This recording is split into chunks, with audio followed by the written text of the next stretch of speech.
안녕하세요. 오늘 저희가 같이 좀 깊이 파헤쳐 볼 내용은요. 바로 그 메이크업으로 10년 젊어 보이는 비법입니다. 네, 안녕하세요. 이게 많은 분들이 좀 어려워하시는 부분이 어떻게 하면 화장은 했는데, 티 안 나게 자연스럽게 그러면서도 좀 어려 보일 수 있을까 하는 거잖아요. 오늘 아마 그 실마리를 좀 찾으실 수 있을 겁니다. 특히 그 자연스러운 피부 표현이나 뭐 잡티 커버 같은 거요. 현실적인 팁들이 꽤 있어요. 맞아요. 그냥 뭐 이렇게 하세요 이게 아니고 왜 그 방법이 좋은 건지 또 여러분이 혹시 놓치고 있었을지도 모르는 그런 포인트는 뭔지 좀 깊이 있게 얘기 나눠보려고 해요. 이제 뭐 두꺼운 화장은 좀 그만하고 네, 자연스러운 생기를 찾는 여정 같이 시작해 볼까요? 음, 가장 먼저요. 전문가분들 모두 공통적으로 덜어내는 것. 이걸 엄청 강조하시더라고요. 그러니까 과한 커버나 너무 진한 색조는 오히려 피부를 좀 무겁게 만들고 네, 더 나이 들어 보이게 할 수 있다는 거죠. 근데 보통 잡티나 주름 가리려고 자꾸 이렇게 덧바르게 되잖아요. 저도 그런데. 근데 그게 오히려 역효과라니, 좀 더 구체적으로 설명해 주실 수 있을까요? 네. 그러니까 두껍게 바르면 우리가 표정을 지을 때마다 화장이 막 갈라지거나 주름 사이에 끼거든요. 그럼 그 결점이 오히려 더 도드라져 보여요. 그래서 베이스는 정말 정말 얇게 그리고 필요한 부분에만 살짝 쌓아 올리는 느낌. 이게 핵심입니다. 뭐랄까 투명한 수채화 여러 번 덧칠하듯이요. 피부 본연의 결은 살리면서 딱 필요한 부분만 섬세하게 커버하는 거죠. 그렇군요. 약간 수채화처럼 이해가 되네요. 그럼 메이크업 그 자체뿐만 아니라 그 전 단계의 스킨케어 얘기도 나왔었죠? 기미나 잡티 같은 건 예방이 중요하다고. 네, 맞아요. 아무리 커버를 잘한다고 해도 사실 근본적인 피부 관리가 중요하니까요. 자외선 차단제는 뭐 기본 중에 기본이고요. 또 미백 기능성 제품 꾸준히 써주고 클렌징 꼼꼼히 하는 것도 당연히 중요하죠.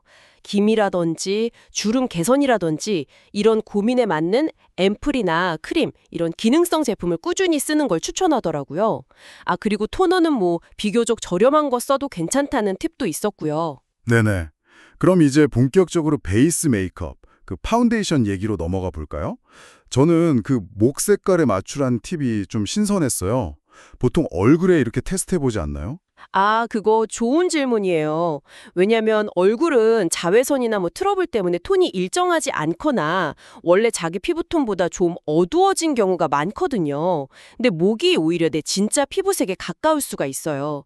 그래서 목선에 맞추면 얼굴만 하얗게 동동 뜨는 느낌 없이 아주 자연스럽게 연결이 돼요.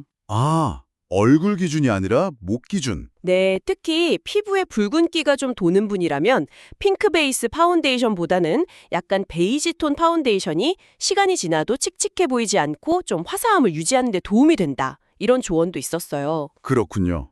그럼 잡티 커버는요? 어떤 영상 보니까 커버력 좋은 컨실러를 파운데이션 바르기 전에 먼저 쓰던데 순서가 좀 특이하다고 생각했거든요. 네네, 그게 아주 효과적인 방법일 수 있습니다. 그러니까 커버력 높은 스틱이나 크림 타입 컨실러 있잖아요. 그걸 소량만 덜어서 잡티 부위에만 먼저 얇게, 정말 얇게 여러 번 두드려서 쌓는 거예요. 파운데이션으로 전체를 그냥 두껍게 덮어버리는 게 아니라 필요한 부분만 딱 정교하게 가리는 거죠. 약간 국소 부위만 먼저 공략하는 느낌이네요. 그렇죠. 특히 뭐 팔레트 같은데 덜어서 양 조절을 하고 퍼프나 아니면 손가락 끝으로 톡톡톡 두드려서 밀착시키는 게 중요해요. 그리고 눈가나 코 옆, 입가처럼 움직임이 많고 잘 끼이는 곳 있잖아요. 거기는 최대한, 정말 최대한 얇게 바르는 거. 이거 잊지 마시고요. 네. 잡티 커버뿐만 아니라 얼굴에 좀 꺼진 부위를 채워주는 팁도 되게 흥미로웠어요. 이게 뭐 리프팅 효과까지 준다고요? 맞아요. 이게 정말 신의 한 수 같은 팁인데요. 우리가 나이가 들면서 눈 밑 앞볼이나 그 관자놀이 바로 아래 아니면 팔자주름 주변이 살짝 이렇게 꺼지면서 그늘져 보일 수 있거든요. 바로 이 부분에 파운데이션이나 컨실러를 아주 소량만 덧발라서 살짝 밝혀주는 거예요.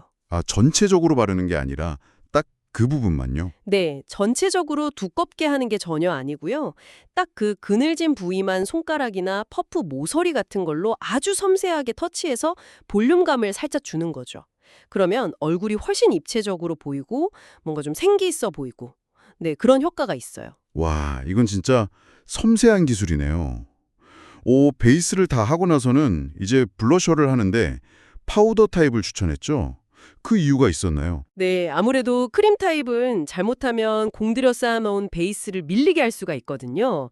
그래서 파우더 타입을 쓰는 게 좀 더 안전할 수 있어요. 근데 이것도 그냥 브러쉬로 쓱 쓸어내리는 게 아니라 톡톡 두드리듯이 얹는 게 포인트예요. 베이스 안 밀리게요. 아, 그것도 톡톡? 네. 그리고 혈색을 주는 약간 로지 핑크, 뭐 그런 계열 색상을 광대 위쪽에 살짝 사선으로 발라주면 시각적으로 리프팅 효과도 좀 기대할 수 있고요. 그렇군요. 눈썹도 인상에 진짜 큰 영향을 주잖아요. 그리기 전에 유분기를 잡으라는 팁이 있었죠. 맞습니다. 파우더나 뭐 섀도우 타입으로 눈썹 주변 유분기를 살짝 눌러주면 펜슬이 뭉치지도 않고 발색도 더 잘 되고 훨씬 오래 가요. 그릴 때는 그 펜슬 끝을 잡고 힘을 거의 빼세요. 그리고 빈 곳만 살짝 채운다는 느낌으로 아주 부드럽게 터치하는 것이 중요해요. 너무 진하고 막 각진 그런 송충이 눈썹보다는 결을 살린 자연스러운 눈썹이 훨씬 부드럽고 젊어 보이는 인상을 주죠. 아, 네.